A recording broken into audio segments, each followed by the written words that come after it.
On a gagné.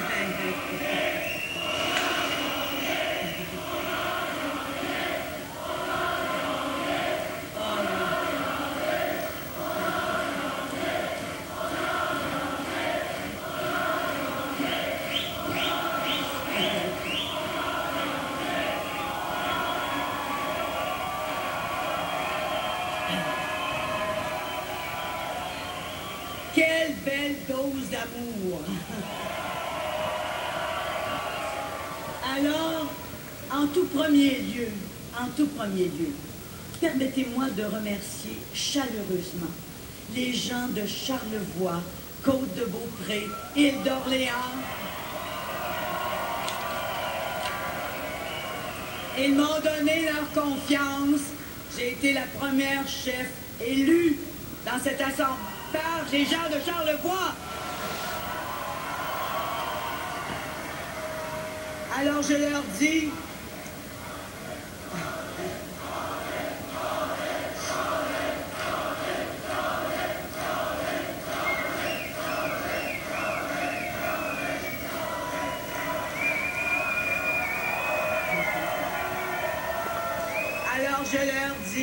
je leur dis merci du fond du cœur. Ce soir, un nouvel épisode de notre histoire commence.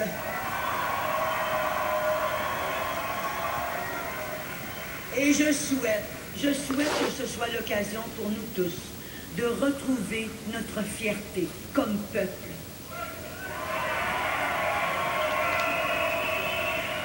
Je souhaite que nous ayons la force de mettre nos divisions de côté et de nous rassembler sur l'essentiel. Et l'essentiel, vous savez, l'essentiel, c'est notre fidélité commune au Québec.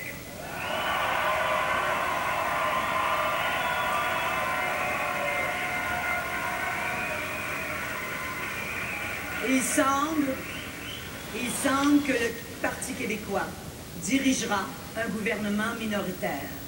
Les Québécois ont fait leur choix.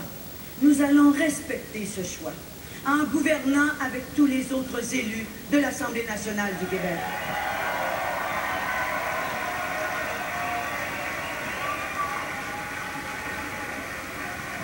Nous sommes tous là pour servir les Québécois. Et je suis persuadée que sur cette base, nous saurons trouver les compromis nécessaires à la bonne marche de l'État. Alors ce soir, je le dis à tous les élus de tous les partis, il est temps de retrouver confiance dans l'avenir, dans nos institutions, dans ce que nous sommes capables d'accomplir ensemble. Et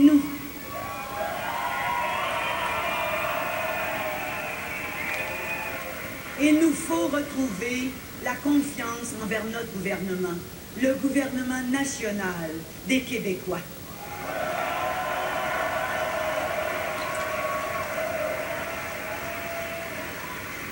Je dirigerai un gouvernement à l'écoute et les Québécois peuvent avoir l'assurance que nous gouvernerons de façon responsable dans l'intérêt public. Et aujourd'hui, en votant massivement, nous avons écrit une nouvelle page d'histoire. Au-delà des résultats électoraux, moi aussi, je vous aime!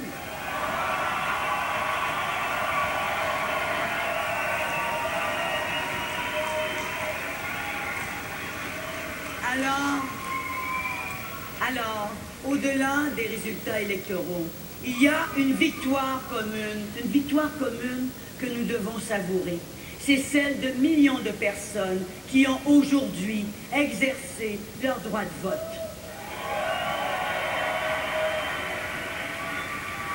Je dis merci à vous tous qui avez fait vivre la démocratie québécoise. Le cynisme a perdu et c'est l'espoir qui a gagné.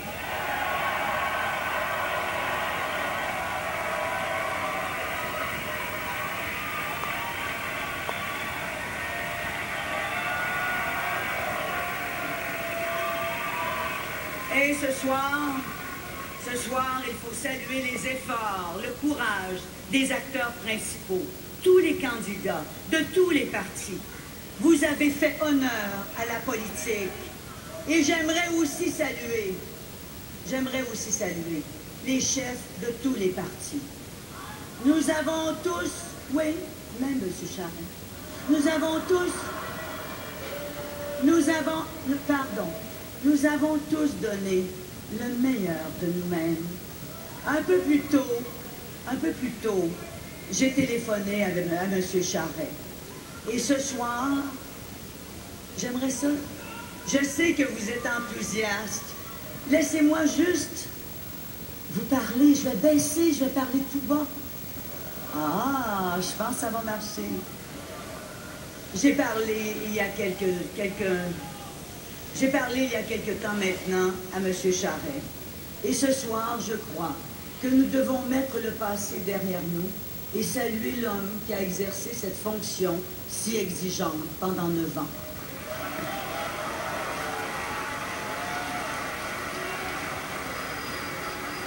Je salue François Legault, qui a réussi en moins d'1 an à créer un parti de toutes pièces. Vous savez, demain matin, nous aurons tous à travailler, les uns avec les autres. Nous allons travailler tous les uns avec les autres pour servir les Québécois et les Québécoises.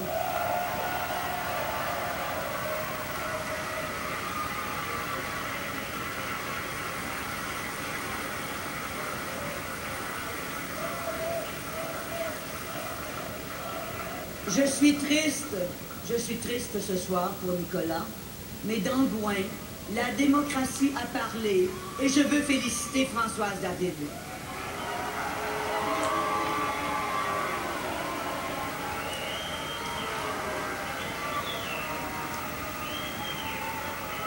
Madame David, je crois qu'il faut respecter tous ceux et celles qui ont été élus, même si nous sommes en désaccord parfois avec eux. Je souhaite donc la bienvenue à Madame David, à l'Assemblée nationale du Québec.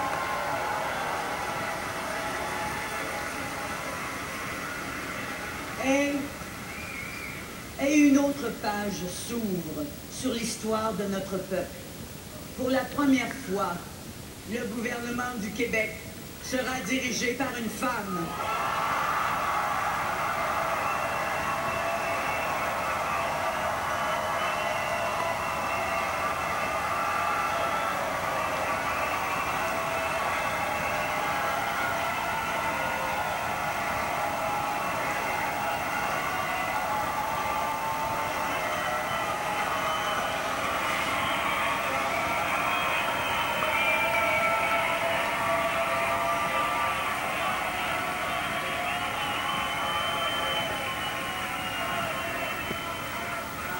Et je peux vous dire que je suis très émue d'être la première à qui incombe cette responsabilité.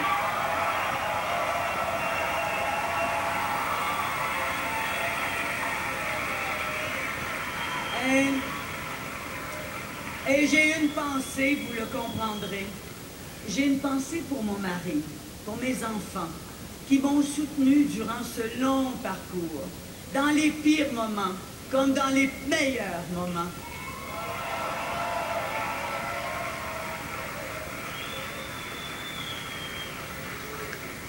Je veux aussi rendre hommage à quelqu'un qui est très important dans ma vie. Je veux rendre hommage à ma mère et à toutes ces femmes d'aujourd'hui et d'hier qui portent la moitié du monde sur leurs épaules.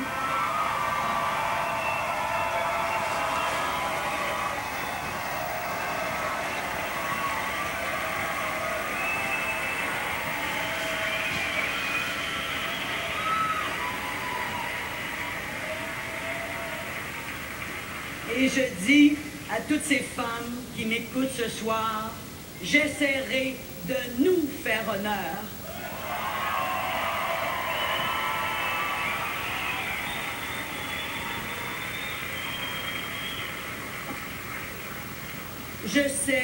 je sais le poids de la responsabilité que j'assume désormais. J'accepte cette charge avec humilité, mais je l'accepte aussi avec beaucoup d'enthousiasme.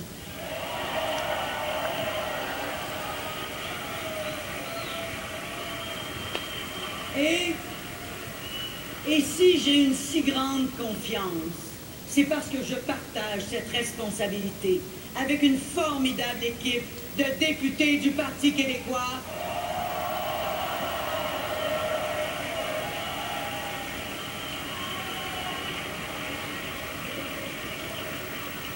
des femmes et des hommes aguerris, passionnés et forts du désir de servir le Québec.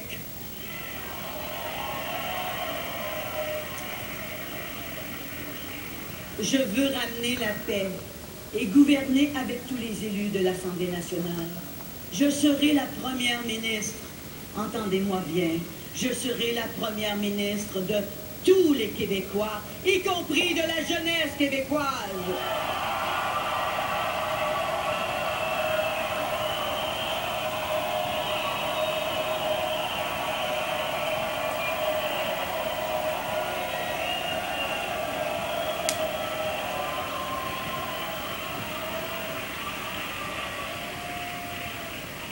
Et ce soir, le Québec a élu un gouvernement pour qui la francophonie est vitale, que ce soit en Amérique du Nord ou ailleurs sur la planète. C'est l'essence même de notre projet que d'ouvrir toutes grandes les portes du monde sur le Québec.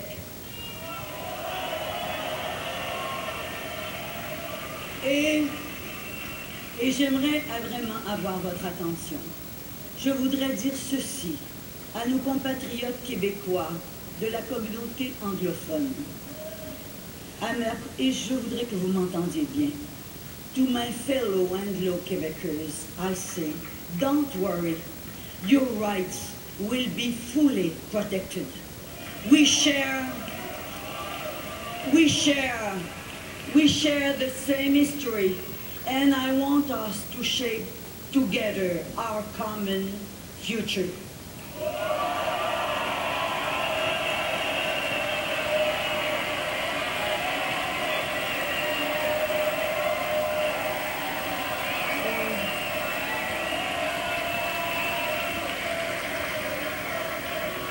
Et cette histoire, cette belle histoire, nous la partageons aussi avec ceux qui nous ont devancés sur ce territoire, les Premières Nations du Québec.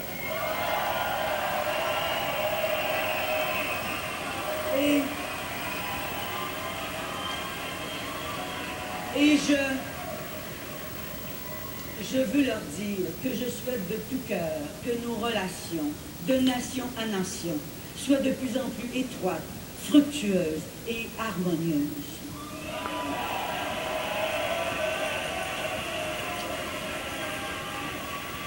Je voudrais maintenant m'adresser à nos amis et voisins du Canada.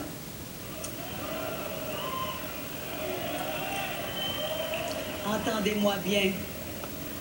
En tant que nation, nous voulons prendre nous-mêmes les décisions qui nous concernent.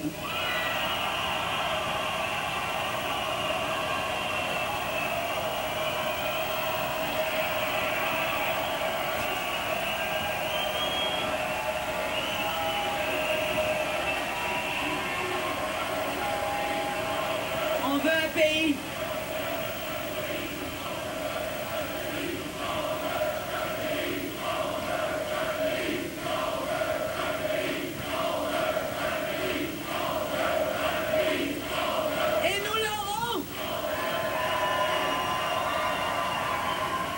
Alors, oui, nous établirons des relations, nous le ferons en tout respect, mais avec la volonté ferme de faire avancer les intérêts du Québec. Je vous invite à accueillir ces aspirations qui sont les nôtres. Et c'est ce que je dis à nos voisins du Canada. Je vous invite à accueillir ces aspirations qui sont les nôtres avec ouverture. Maintenant, je l'ai dit pendant la campagne, je l'ai dit avant la campagne, Je vous le redis ce soir. J'ai la conviction que l'avenir du Québec, c'est de devenir un pays souverain.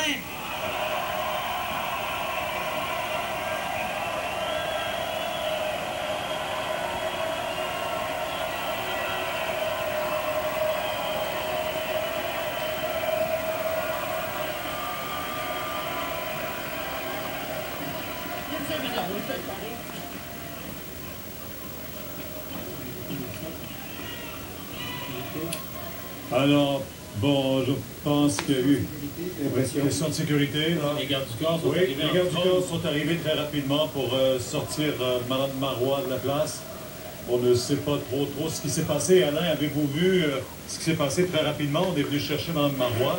Ben, écoutez, je dois vous dire qu'habituellement, moi, pour avoir suivi l'équipe de sécurité de Mme Marois depuis 34 jours, ce qui vient de se passer, là, c'est que ces gens-là ont senti qu'il se passait quelque chose ici. Je connais personnellement tous les gardes du corps qui sont avec elle. Moi aussi, j'en ai vu un comme garde du corps. Pour qu'on s'en dirige très rapidement et qu'on la fasse sortir très rapidement de la salle, c'est qu'ils ont senti qu'il y avait une menace certaine dans la salle. Peut-être qu'on aura l'explication. C'était, on nous informe, une simple balle assourdissante, donc rien de dangereux. Et nous attendons les instructions ici. Oui, ici, il y a quelqu'un qui a lancé des manifestations. Là. On nous dit qu'il y a eu une bombe assourdissante. On l'attend. On préférait protéger notre première ministre. Cette femme, mesdames et messieurs, nous allons la protéger toute sa vie. Alors, je pense qu'il sera en mesure de revenir dans On va quelques reprendre nos instants. esprits et dans quelques minutes, On reviendra avec... Je ne crois pas que ce soit pour l'instant, non. Je pense qu'on invite les gens à plutôt dégager. Ses proches collaborateurs indiquent qu'il veut mesdames et messieurs, on vous libérer demande le de quitter la passage. salle, s'il vous plaît. Le plus sans panique, doucement, on vous demande de quitter la salle. Bon, on demande Madame Marois, Madame Marois, vous plaît. vous en savez. Oui. Elle va parler. Écoutez, tout est sous contrôle, mais on vous demande de sortir. Tranquillement. Tranquillement. C'est ça. Voilà. Parce que t'arrives.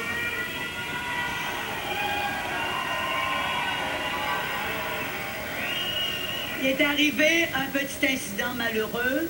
Alors, en quittant tranquillement, je crois que c'est ce qu'on peut faire de mieux.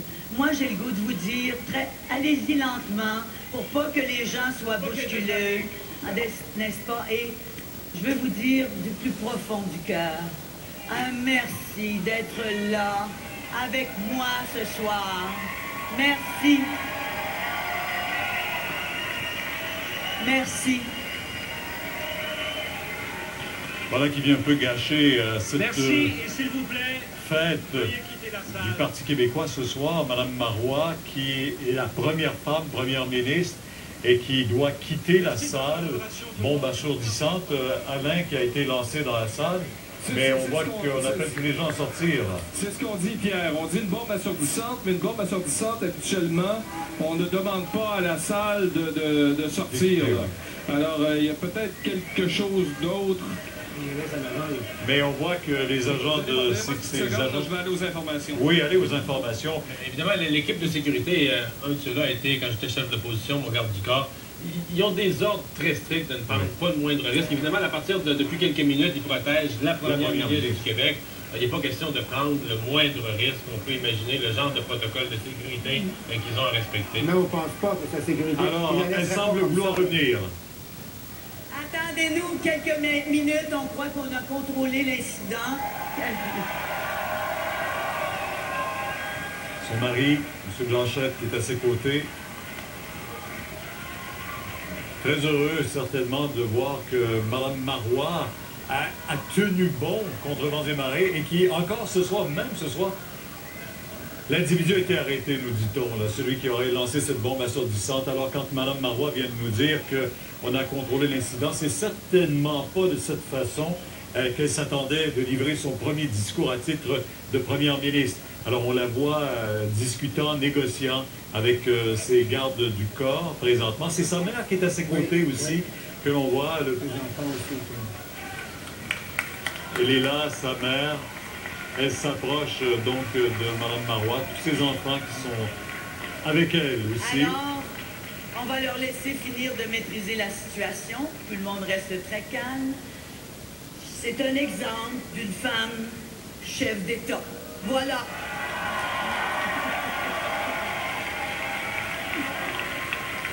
Alors, ce soir, j'ai avec moi les gens, les personnes qui m'entourent, que j'aime le plus au monde. Après ça, c'est vous autres. Ma famille, ma belle grande famille.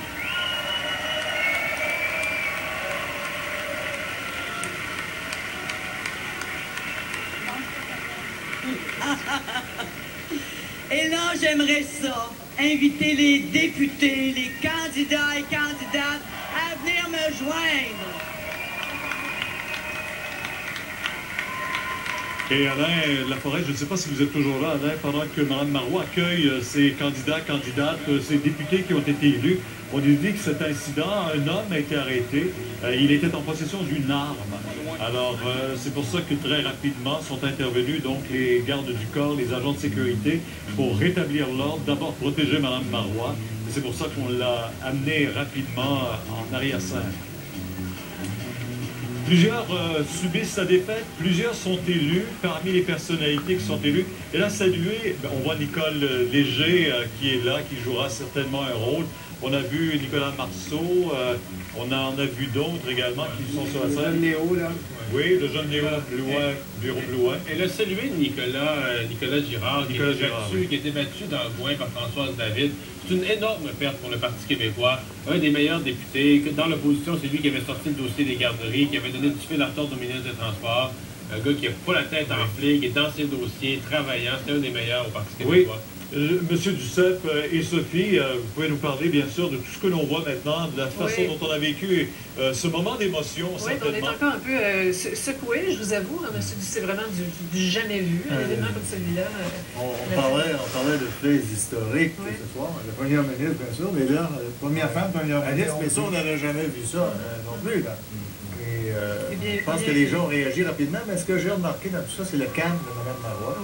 Dans une situation quand même on voit les images c'est ça. de Mme Marois qui a été rapidement... Qu'est-ce qui venait de se passer? Elle reste calme, sécurisante. C'est un peu dommage, comme disait Pierre un peu plus tôt, ça gâche un peu ce moment de joie que tous les péquistes veulent partager. Enfin, donc tout va bien, l'homme a été arrêté, on vient de le dire. Donc, je veux revenir rapidement sur ce discours de Mme Marois, quand même, qui se veut rassembleur et rassurant. Avec sa mère qui a 88 ans, nous dit-on, qui est en pleine forme. Une chose qui a été dite souvent, on a dit le Parti québécois, un peu comme l'Union nationale autrefois, ça sera peut-être le parti d'une seule génération. Ah ben, là, le Parti québécois est réélu, même si c'est minoritaire. Il y a quand même un bloc très solide derrière ce parti. Beaucoup d'émotions pour Mme Marois, on l'écoute. On a un immense défi à relever.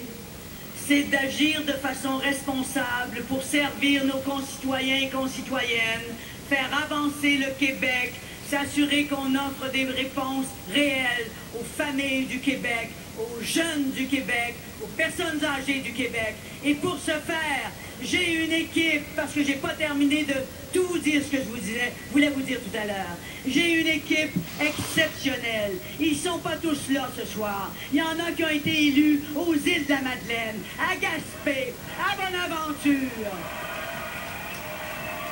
dans Duplessis, dans René-Lévesque, dans Dubuque, dans Saguenay, dans le Lac-Saint-Jean, dans Robertval, à Abitibi-Est, Abitibi-Ouest, Rouyn-Noranda-Témiscamingue, Ongava.